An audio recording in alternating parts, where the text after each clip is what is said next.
जय भीम दोस्तों, आज 14 अप्रैल है और भीमराव अंबेडकर बाबा साहब का जयंती है और बरदाहा के धरती पर बहुत हर्षोल्लास के साथ भीमराव अंबेडकर जयंती मनाया जा रहा है। चलिए जन कल्याण अंबेडकर जयंती जन कल्याण संस्था के अध्यक्ष हैं, इनसे थोड़ा बातें करेंगे।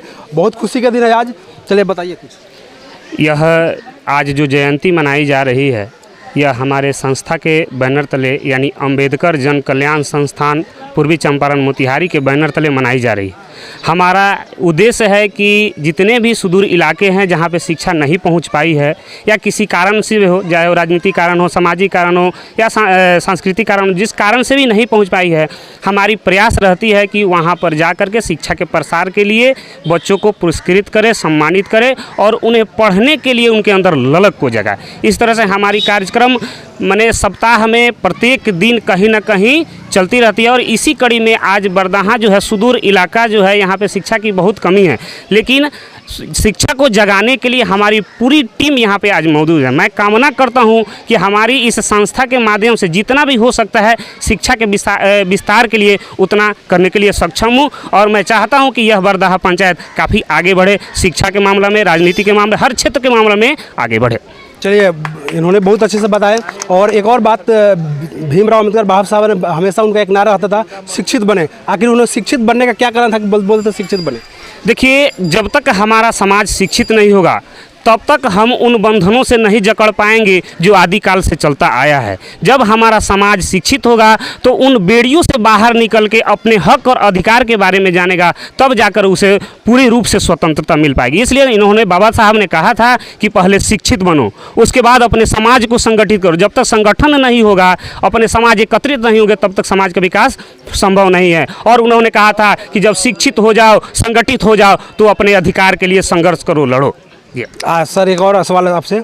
आजकल जो युवा हैं बहुत जो भीमराव अंबेडकर साहब है उनके अथी में आगे आ रहे हैं, तो उनको क्या कहना चाहिए? देखिए, जितने भी हमारे युवा हैं जो अंबेडकर जी के कार्यक्रम में आगे आ रहे हैं, उनको मैं सबसे पहले बहुत बहुत बधाई देना चाहूँगा और आग्रह करूँगा कि आप बढ़ चढ़ के इस तरह के कार्यक्रम में हिस्सा लें ताकि हमारे समाज के पिछड़े जो लोग हैं वह समाज में अग्रणी बन सके। चलिए, एक और सर जुड़े हुए हैं, आपका क्या नाम है सर? नवीन कुमार। आप भी भीमराव अंबेडकर साहब के बारे में कुछ बताएं। देखिए, सबसे पहले बाबा साहब तो अपने आप में एक वो विश्व के बहुत बड़े प्रज्ञाता थे, इतने बड़े विद्वान थे और वो उनकी विद्वता के आगे हम लोग सबको उनको नमस्कार करते हैं, सलाम करते हैं। बाबा साहब ने जहाँ से ज़िंदगी की शुरुआत की थी वो अपने आप में बहुत अनोखा है और बाबा साहब का संदेश साफ संदेश है कि जब तक आप समाज के समता मूलक अधिकारों को, समता मूलक जो है इसको आप जब तक आविष्कार नहीं कर दोगे, जब तक आप इसको बना नहीं दोगे, इस भारत को आप सामाजिक आज़ादी की तरफ नहीं ले जा पाओगे।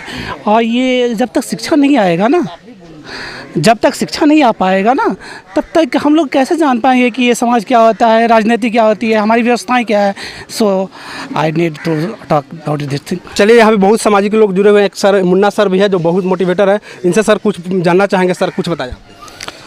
देखिए, ये जो अंबेडकर जन कल्याण संस्थान के द्वारा यहाँ युवाओं का जो अभियान चल रहा है, चूँकि मैं शुरू से जुड़ा हुआ हूँ और अंबेडकर साहब का जो मेन फोकस था वो था शिक्षा। एक्चुअली खासकर जो दलित बस्ती या जो पिछड़े इलाकों में जो हमारे अंतिम जन है, जिसके पास वो सुविधा नहीं पहुंच पाती है, ना उनके पास जागृति भी नहीं है, तो उनके पास पहुंचाने का इन लोगों का जो अभियान है अद्भुत है। और मैं रियली में नवीन जी का, आज़ाद जी का और विजय जी का और इनके साथ जो बहुत सारे साथी लोग जुड़े हुए हैं, हर एक संडे को जो कार्यक्रम करते हैं वो अद्भुत है। और मुझे लगता है कि इस माध्यम से जो जागृति फैला रहे हैं, बाबा साहब की जो सपना था कि हमारे जो कमज़ोर है, जो कमज़ोर वर्ग के लोग हैं, वो मजबूत तभी होंगे जब उनके पास शिक्षा का हथियार होगा। उनका ये जो कथन है बहुत ज़्यादा प्रसिद्ध है, शिक्षा वह शेरनी का दूध है, जो पिएगा वो दहाड़ेगा। तो ये चीज जो है ना, ये दूध पिलाने का प्रयास कर रहे हैं, काफी अथक प्रयास कर रहे हैं। और मुझे लगता है कि आने वाले समय में जो यहाँ पे जनप्रतिनिधि कृष्णा जी से लेकर के और भी जो हमारे साथी लोग आए हैं, मुझे लगता है कि इनकी जो सपना है बहुत ही ऊंच है और मुझे लगता है कि इनका समर्थन, इनका सहयोग करना चाहिए समाज को। एक मैं बार बार कहता हूं जब भी जाता हूं, जैसे कि देखिए यहाँ पे सामने एक मंदिर है, मैं विरोध नहीं कर रहा हूं, लेकिन मंदिर के जगह पे अगर यहाँ समाज के लोग मिल करके पुस्तकालय बना दिया रहता।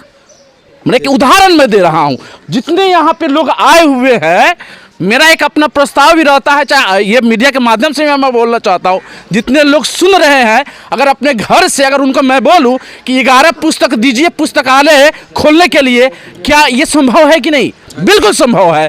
तो पुस्तकालय का निर्माण अगर होता है तो जो बच्चे पैसा के अभाव में नहीं पढ़ पाते उनको पढ़ाया जा सकता है। ये लॉकडाउन और कोरोना जैसी कितना भी महामारी आएगा ना, तो वो बच्चे मजबूत हो पाएंगे, शेरनी का दूध पी पाएंगे और आगे आकर के दहाड़ेंगे, और हमारा समाज मजबूत होगा, हमारा राज्य मजबूत होगा, हमारा राष्ट्र मजबूत होगा। सर एक सवाल और, शिक्षा के बहुत शिक्षा की बात बोले सर, शिक्षा आजकल की जो शिक्षा है बिहार में किस तरह की है?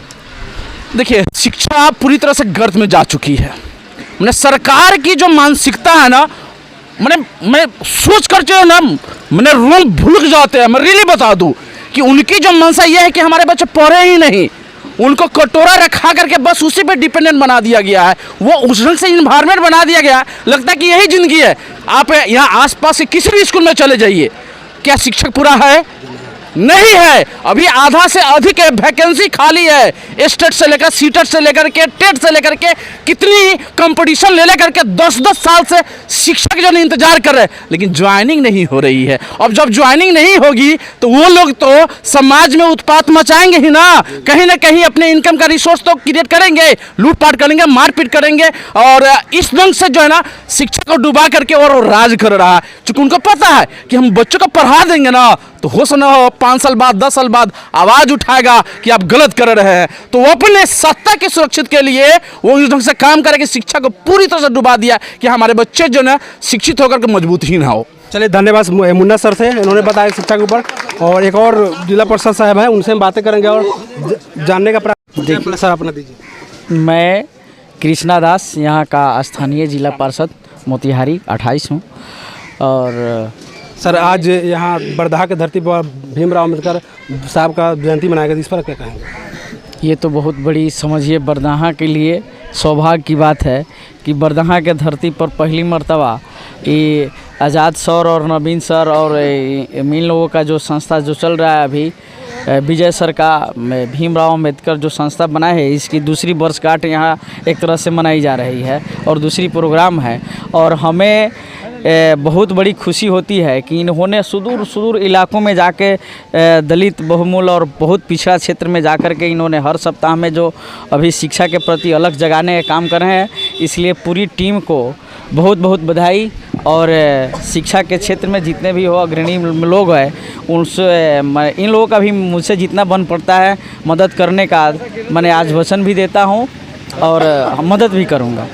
चलिए, इन्होंने बहुत अच्छे से बताया, और शिक्षा हमारे बिहार में कहीं ना कहीं बहुत गर्त में जा चुकी है, और अगर बिहार में शिक्षा होती तो शायद, और यहाँ पे और सर जुड़े हुए हैं जो सर बातें करते हैं। सर कुछ आप भी बताइए। सबसे पहले हम डॉक्टर भीमराव अम्बेडकर की जयंती पर यहाँ के लोगों को शुभकामनाएं देना चाहता हूँ।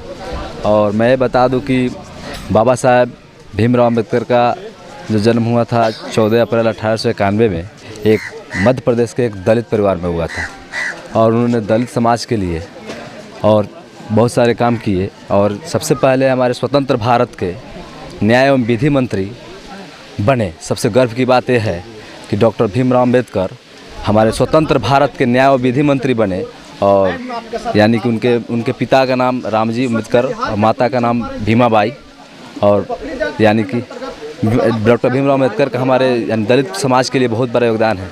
और सारे चलिए, उन्होंने बहुत अच्छे बताया। क्या नाम है सर? विनेश सर शिवम संस्कृत संस्था के संचालक है, और आप देख रहे हैं अपना न्यूज़। धन्यवाद।